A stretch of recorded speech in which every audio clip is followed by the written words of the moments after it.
Un nouveau bureau de poste va fermer en Indre-et-Loire, celui de Sorigny, dès cet été. Ironie du sort, cette fermeture intervient dans une commune abritant l'un des plus grands centres de tri postal de la région. Résignés, ses habitants réclament une solution alternative. Clémence Dosque. Un refrain familier, celui de la fermeture d'un bureau de poste. À Sorigny, où l'agence est ouverte une dizaine d'heures par semaine, la fréquentation a chuté de 40% en 7 ans. Le sujet est sur la table depuis septembre dernier, mais des solutions concrètes se font attendre par les habitants.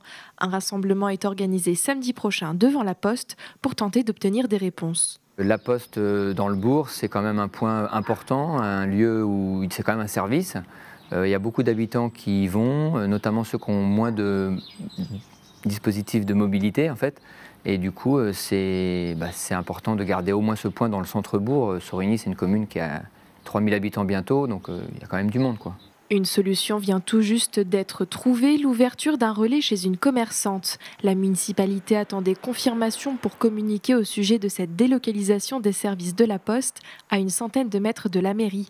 Un point stratégique au bord de la 910 et surtout des horaires plus étendus. Et je pense que le transfert de la Poste se fera début juin, m'a-t-on dit, le 6 juin exactement, à la promenade des Gourmets.